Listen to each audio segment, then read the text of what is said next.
All right, hi everyone. Thank you for joining us today. It is September 22nd, 2025. My name is John Kirkpatrick, a senior investment strategist with Henderson Brothers Financial Partners. I'm also joined by my colleague, another investment strategist with our team, Joseph Kelly. So last week we had the Federal Reserve meet for their September FOMC meeting, where they made their first rate move since late 2004, and it was a 25 basis point rate cut. Now, this was not a response to any clear signs of a downturn in the economy, but more of a precautionary measure aimed at managing risks as the economy has shown mixed signals and tension within the Fed's dual mandate. We will spend a few minutes digesting what came out of that meeting. And then from there, we'll look at what's happening specifically in the labor market and some inflation data, which both are showing some unusual patterns that are shaping the Federal Reserve's outlook. And then we'll touch on some capital market performance and wrap up with a few investment takeaways. So on the first slide, we're looking at the federal funds rate. And as of last week, after the cut, we see the upper bound is at 4.25%.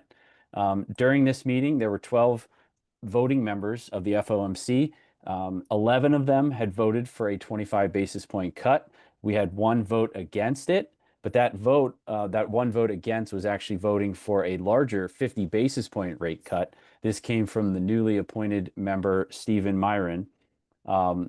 We also received the Fed's forward-looking projections, which showed the median expectation for 50 basis points of additional rate cuts that could occur by the end of this year. Those are expressed by two 25 basis point cuts at the remaining FOMC meetings that occur in October and December.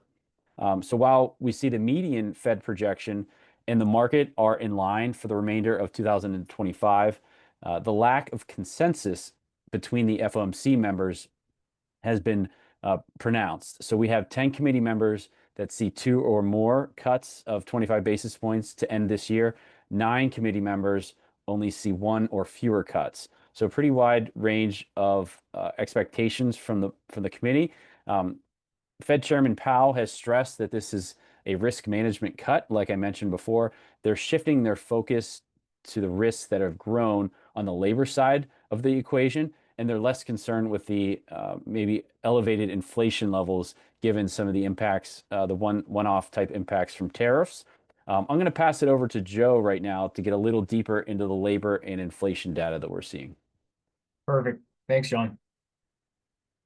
So on the first slide that we have, as John said, the Federal Reserve and the chair, Jerome Powell, have a dual mandate to maximize employment in the U.S. So to ensure as many people have employment or a job as possible that are seeking for one, and then additionally, stable prices. So this chart here, both the charts on this slide, simply show the amount of job openings posted, so jobs that are posted that haven't been filled yet, and the net change in jobs on a month-over-month basis. So how many new people got a new job or how many people left their current job. So on the left side, you can see that roughly 7.2 million job postings were available in August. And that's down quite significantly since the peak in early 2022 when roughly 12 million jobs were posted. But it is pretty similar to pre-COVID levels. On the right side, we have the net change in jobs on a month-over-month basis. In August, we had 22,000 jobs created, and the 3-month average was slightly higher at 29,000. Now, in June, we had the first negative monthly reading, so more people left their jobs or were fired from their jobs than new individuals getting a new job in the month of June. That was the first time since 2020. So we're not seeing labor fall off. We're not seeing a drastic uptick in unemployment. Unemployment is currently 4.3%. But as John said, there are risks to the downside when it comes to labor. Now, on the other side, the stable prices side, or inflation, the Federal Reserve acknowledged that there has been a lack of progress. So on the left side of the screen, you can see there's 2 measures of price changes or inflation, and both of them are roughly 3% on a year-over-year basis.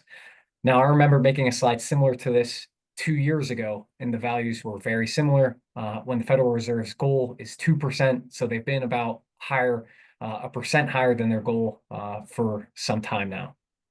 However, the risk of a second wave of inflation isn't currently there. We're not seeing a drastic uptick. That's not to say that tariffs or some other shock couldn't drive prices higher, but we're not seeing the dynamics of a second wave currently. Now, they talked about tariffs significantly. They said that it is showing less of an impact than initially expected and a bit slower of an impact as well. But they do expect additional price increases to build over the next couple of months driven from tariffs. But additionally, and to recap, the focus, as John said, is currently on the labor side of things with their dual mandate. Now, the final slide that I have before passing this back off to John to talk about implications is just to recap the capital markets side of things. On a year-to-date basis, U.S. stocks are positive and U.S. bonds are positive, but they haven't been without volatility. As you can see here in early April, we had roughly a 20% or 19% pullback in terms of stock prices. So if you invested $1,000 at the beginning of January, you would have seen it drop to roughly $850 before bouncing back up. I think this chart serves as a great reminder for a couple of general investment principles where diversification can potentially help mitigate drops or volatility in an investor's portfolio. And also, it is very important for an investor to understand their risk tolerances prior to making portfolio changes. So with that, John, I'm going to go ahead and pass it back off to you. Thanks, Joe. So as we're looking ahead, what are some of the investment implications of this rate cut that we've had and the potential future easing of policy, as well as some of the uncertainties that are still out there? So on the left-hand side, we know as rates come down on the short end of the Treasury curve, that's going to immediately impact your cash and cash equivalent vehicles, such as money markets and CDs. So those rates will come down, pretty immediately. Now, fixed income, as you get longer out on the curve, we're not really seeing much movement on the yields of, say 10-year or 30-year bonds. Those actually have slightly moved higher following that rate cut. And that's actually positive for the economy because if you did start to see those yields come down, that's typically a precursor that is a recession is on the horizon. So having those yields kind of remain steady or potentially increase slightly, we're seeing less risk of an economic downturn anytime soon. And then on the equity side, obviously, as rates are moving lower, that potentially helps corporations and their lower borrowing costs will support earnings growth. So equities typically during an easing cycle we see some support there for equities. The risks and uncertainties that are out there, obviously, Joe had talked through the inflation data. We're not seeing any signs of that potential re-acceleration, but the potential is always out there that we could have some shock to the system. So that's always going to be a concern as the Fed is sort of entering into this easing cycle. If inflation does reaccelerate, sort of what would that mean for their future progress of rate cuts?